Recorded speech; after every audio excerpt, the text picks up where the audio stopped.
you paid attention to every freaking detail. When people say don't sweat the small stuff, sweat everything. Every little detail matters. Everything you ever thought you would not make it through, you got past it.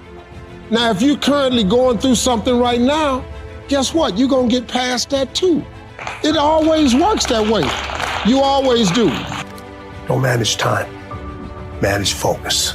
So what happens is when you try to manage time, the clock is always against you. You're trying to finish off something and time goes by so quickly. When you're in that moment, when you're so focused, you don't know if you've been at it for 30 minutes or you've been at it for an hour. You just go. Time creates distractions. Literally, time, if you're like managing time, you get all these distractions that are going there.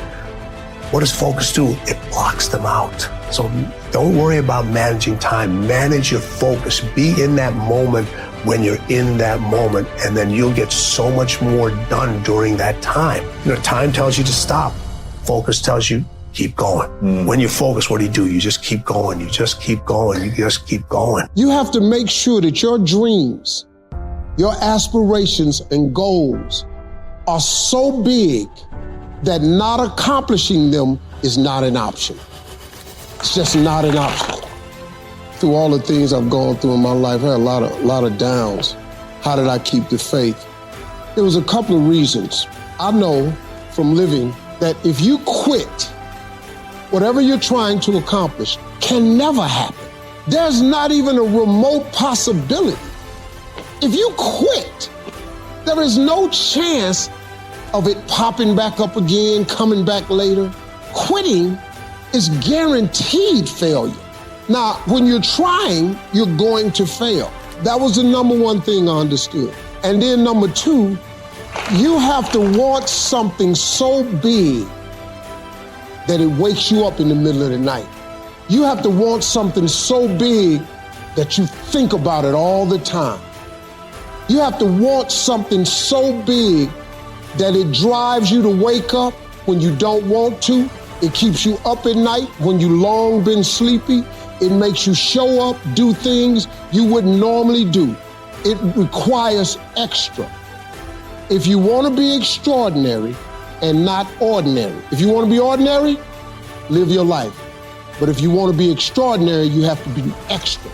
If you put extra on top of ordinary, that word is extraordinary. It requires an extra effort. I think it's smart to focus on one thing primarily. Focus on too many can be overwhelming. Other people, it's good to focus on multiple things. It depends on your personality. So I wouldn't presuppose. But then the answer would be whichever thing you're most desirous of changing, whatever thing is giving you the most pain. If you change the body, you'll change the emotions. If you change the emotions, you'll change your decisions, you'll change the quality of your life. Because the quality of your life is your emotions. It's not what you get. You can have $1 billion and commit suicide. People have done it, right? You can have beautiful relationships and commit suicide. You can have people loving you and be sad all the time. Our pattern of emotion is our home, and you have to upgrade your home. You have to train it, and one way to train it is the emotion comes from the way you move, the way you breathe, the way you speak. You have to understand why you're going through the period that's causing you to make you want to give up.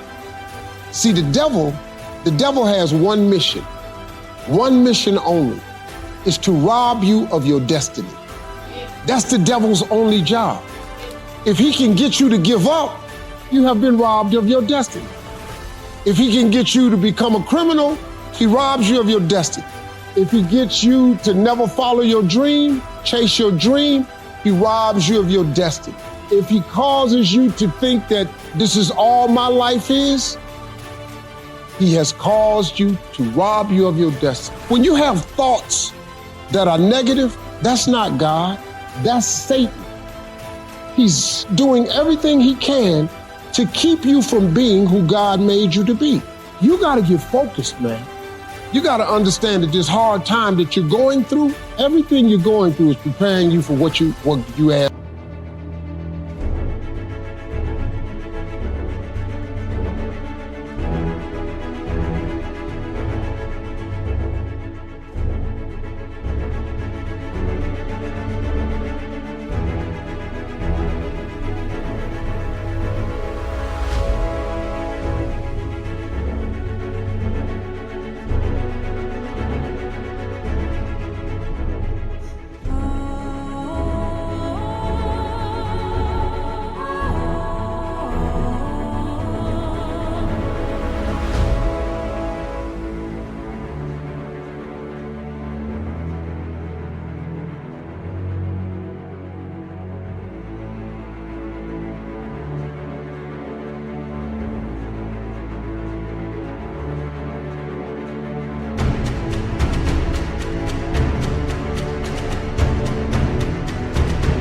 God for. You cannot name one single thing that God has not brought you through. If he hasn't brought you through it, he's currently pulling you through it right now. Imagination is everything. It's a preview to life's coming attractions. Everything you've ever imagined is real. See, I tell young people like this. First of all, this is how your imagination works. You got to grab this concept. It is impossible for you to think an impossible thought. That is impossible. You can't think something that ain't possible. You ain't that smart. So if it's in your head, you gotta ask yourself, how did it get there? That's God showing you a preview of a coming attraction he has for you. What happens is through your childhood, and maybe on even later in life, something happens to you. There's some kind of decision you have to make. There's some kind of obstacle that came in your way, something that you had to deal with. And how you dealt with that situation pretty much determines how everything else is going to go. Did somebody handle that for you, or did you own up to it and say, I'm going to take care of this? I know those individuals, if you look at all their stories, every individual that's been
successful, Bill Gates, Jeff Bezos, if you look at everything that they've done, some kind of something happened in their life, early on in their life, that put that in this relentless mindset to just be an overachiever, set unrealistic goals because they saw something and they did not want to go back in that direction. So when something happens, you have two options. You can either curl up and just say, make excuses after excuses, or you can own up to it and turn around and figure out how to do it. The biggest problem people have is they think they're not supposed to have any. And problems are the fuel for growth, right? And so it's like, if you don't have any problems, you're either a liar, or you might call them challenges. It feels better. I understand that. But, anybody who doesn't have problems is either totally asleep at the wheel, or they don't have much of any kind of a life. No responsibility, nothing they're building. So I think the first thing is this misnomer that if I have a problem, there's something wrong with me or my life. And I think the second one is this delusion we've sold people on that getting what you want is going to make you happy. So you could call success getting what you want. I don't define it that way, but that's how most people do. But then there's fulfillment. And fulfillment is living what you're made for. It's like, I think the biggest challenge people have, and the reason they're not able to respond to challenges, they're just thinking about themselves, and it's not that hard to meet your own needs. And it's nobody's fault. I mean, these little things in our pocket, these little mini computers we used to call phones, they're constantly conditioning you to instantly get what you want. And that's not how human relationship works. And that's sure as hell not how you build a business, right? It's not a straight line. And so I think the problem is that people don't have something that they're wanting to serve more than themselves. That's where my energy comes from. I don't have to work in a day of my life.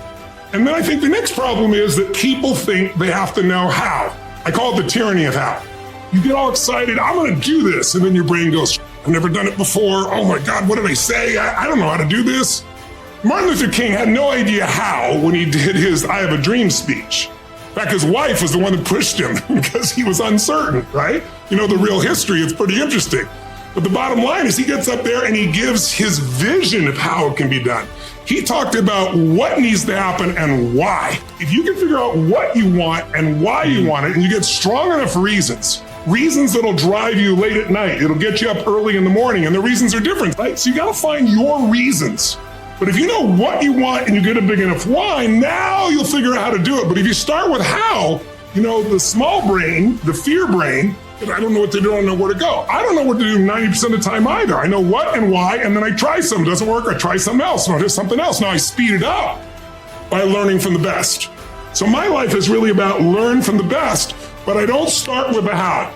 I start with the what and the why. And I think that's the mistake most people make. Good times create weak people. Weak people create bad times. Bad times create strong people. Strong people create good times. I like winning. I like being the best at what I do. So I'm not going to settle for less than that. Why would I?